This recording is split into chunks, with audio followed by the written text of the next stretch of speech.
Have you ever seen someone get their butt kicked so much that it inspires them to turn into a good person? Let's talk about it. My name is Brandon Keith Avery, and this is just my opinion.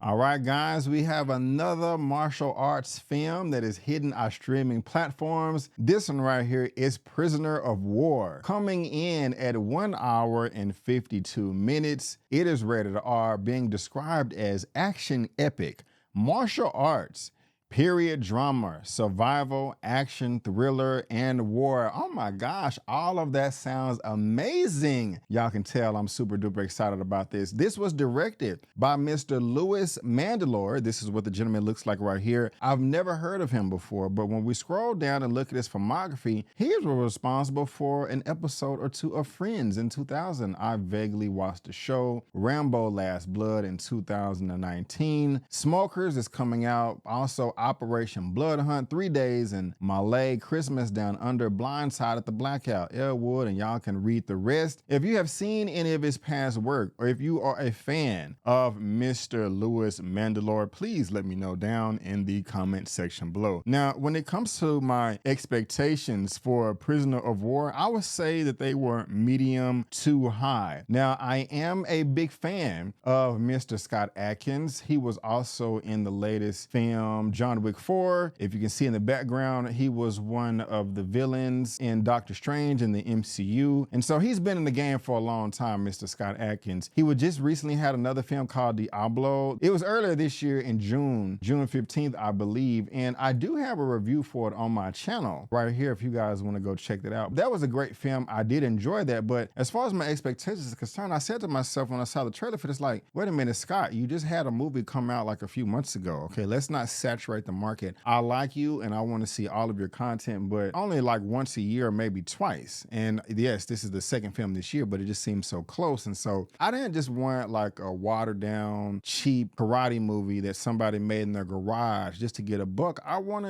something with some substance, but I was a bit wary because we just got Diablo. However, the trailer did look great, and Well Go USA, the distributor, they usually do put out good content, at least as far as martial arts is concerned. And so I was like, you know what, let me just, be positive about this. So before I get into all the nitty gritty, before I talk about all my likes and dislikes, let me tell you exactly what this film, Prisoner of War, is all about. A British RAF wing commander, James Wright, Scott Adkins, is captured by the Japanese during World War II and forced to fight in brutal hand-to-hand combat. The Japanese soldiers get more than they bargained for when Wright's years of martial arts training in Hong Kong prove him to be a formidable opponent. Now, I'm a young man right now, just in my 40s, but I remember when I was in college, I had a best friend who I'm still cool with today.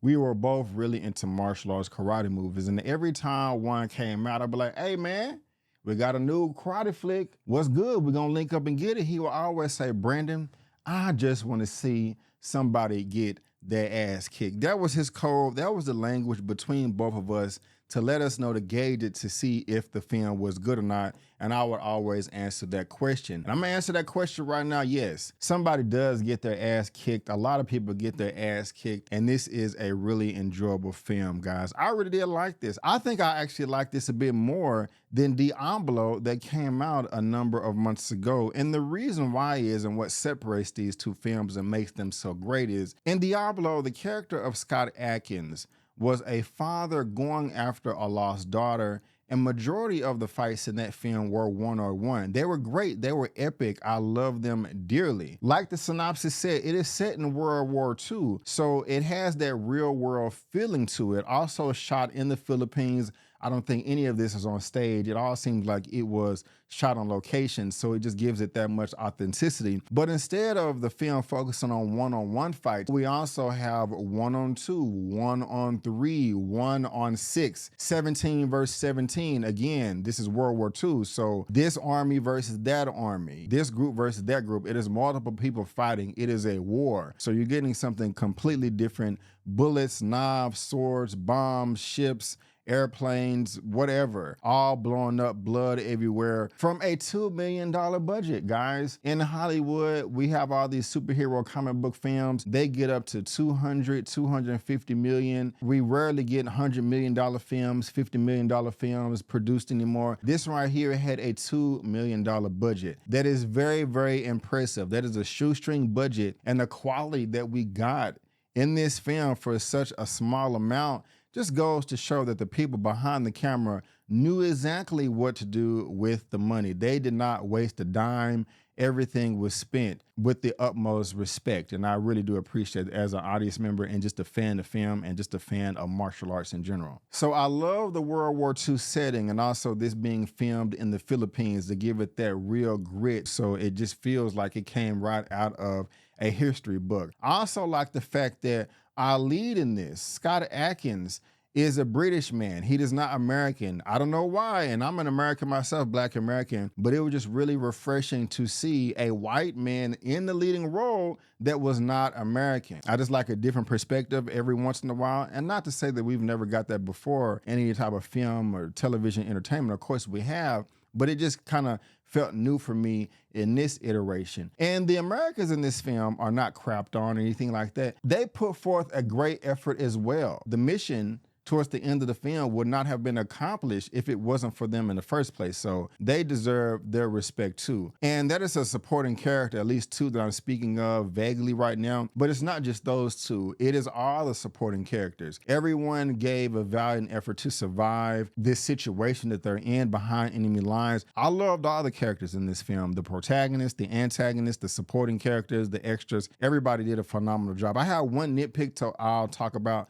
a little bit later towards the end, but everybody had great energy in this film, no matter what side of the aisle you ended up on. And it's a great mix of characters too. And I like their response to danger with flight or flight. Some of them react the way that you would want to, some of them heroic, some of them are cowards, and you gotta have those every once in a while because that's just realistic. A lot of people in this, when they was reacting to just the chaos, they've never been in this situation before, and they don't know how to respond. They're nervous at first, but then they're like, hey, I want to survive, and they get to going and do the best that they possibly can. I love it in any type of martial arts or action adventure when all the players, all the characters that are on screen in the aspect ratio are giving it 100%. And when the crap really hit the fan, especially towards the end of this, oh man, I had that imaginary popcorn just like this, enjoying every moment of it. And guys, I haven't even got to the main character yet, Scott Adkins, Mr. Jeffrey Wright. He is a great leader in this film. He is very, very aspiring. I love the sense of pride that he had and his confidence, but also him knowing how to be reserved and not get his head blown off. You want to show how strong you are and that you're not a pushover,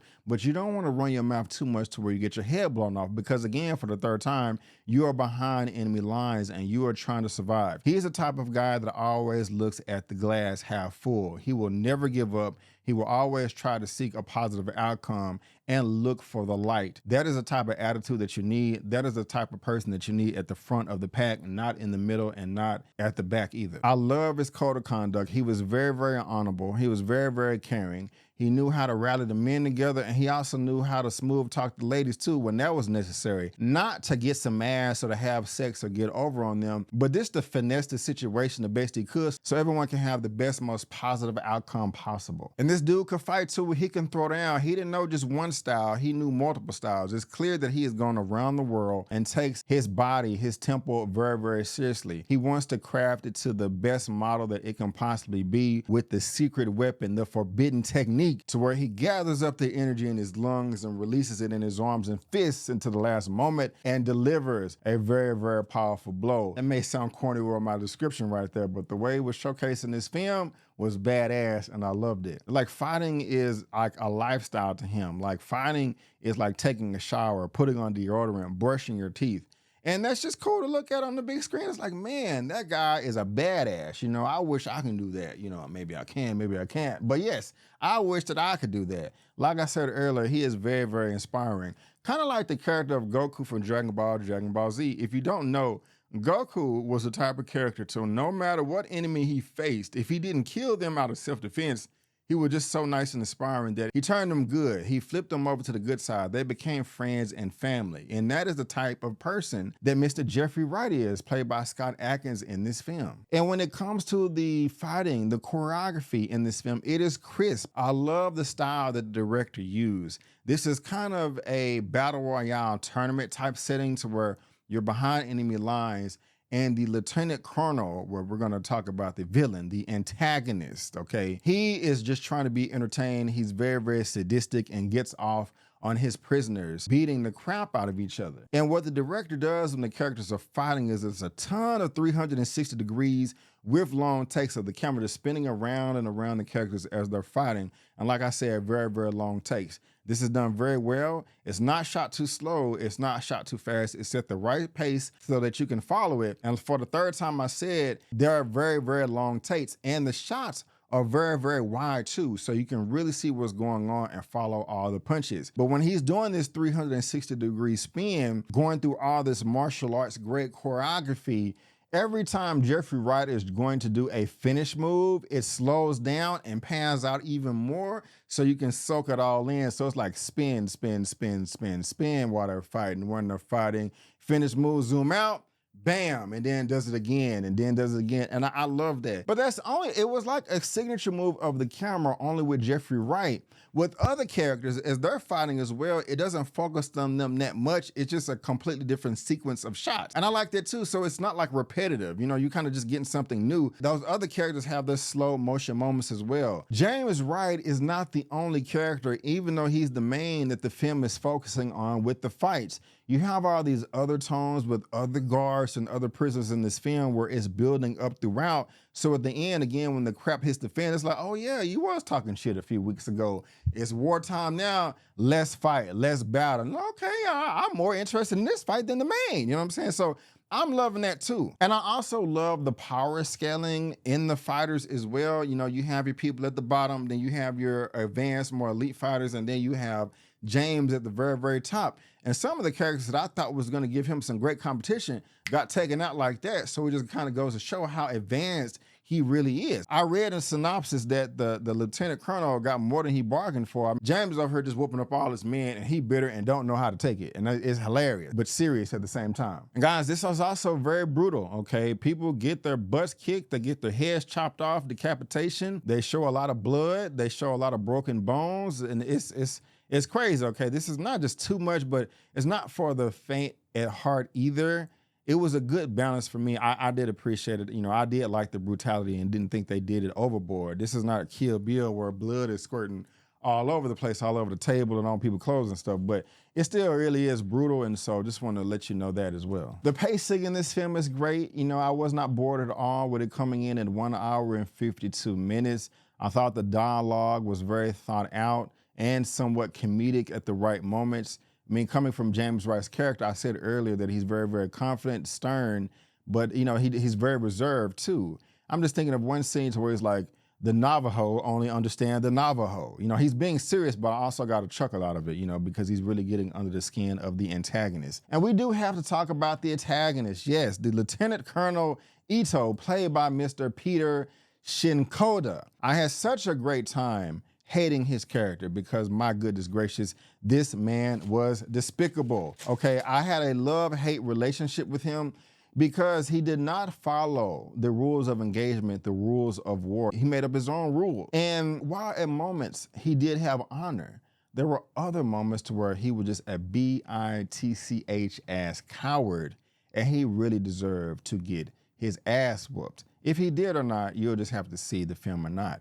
I will just say it was very, very entertaining. This villain right here was constantly moving the goalposts. He would set up the rules, get beaten, move the goalposts again, move the goalposts again. He was a bitter, bitter sore loser and did not know how to accept defeat until it was just too much and he just couldn't take it anymore, in a sense. But what do I mean by that? Watch the film and you'll know exactly what I'm talking about. And as far as the story and plot is concerned, this could have easily been 90 minutes and just breezed by, but they add a little extra to it. The story is not too complicated, but it is simple enough and it's just enjoyable. If I am going to see a martial arts movie, this is exactly, you know, what I want. We got a lot of fighting, multiple styles, multiple settings, and not just one person fighting. I mean, everybody just giving it their all. Not the best movie in the world, and some people may want to describe this as a B movie. I don't. I just describe this as they accomplished everything they wanted with such a small budget. Everybody in front and behind the camera should be very, very proud of themselves.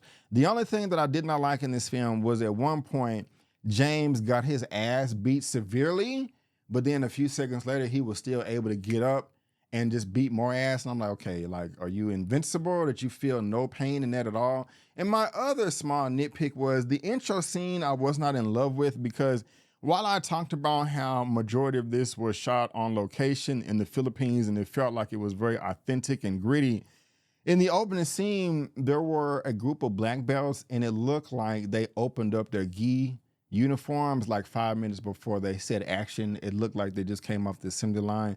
These are black belts, and they didn't seem like there was that run down. It just seemed like they literally opened up the packages at the factory, a few moments before. And, while all the other costumes and makeup and all that looked real later on in the movie, that just kind of stood out to me. But hey, this is a small nitpick. I could be tripping. I'll go ahead and give my rating for this at the very end, guys. But for now, that is just my opinion. And I want to thank you so much for tuning in. If you did enjoy this video, if you did enjoy this movie, if you enjoyed anything, just please give me the thumbs up. Let me know down in the comment section. Subscribe and share the video. I really appreciate it. Trying to reach 75,000 subscribers as soon as I possibly can. And also, guys, go check out my review for Diablo. Again, this film came out in June of this year, 2025, with Scott Adkins as well. But guys, again, if I had to rate Prisoner of War out of a 1 out of 10, I would easily give this an 8.5 out of 10. Yes, an 8.5 out of 10. But guys, again, I just want to thank you so much for tuning in. And before you go, don't forget that I'm B. Avery. That's just my opinion. Peace, and I'll see you next time.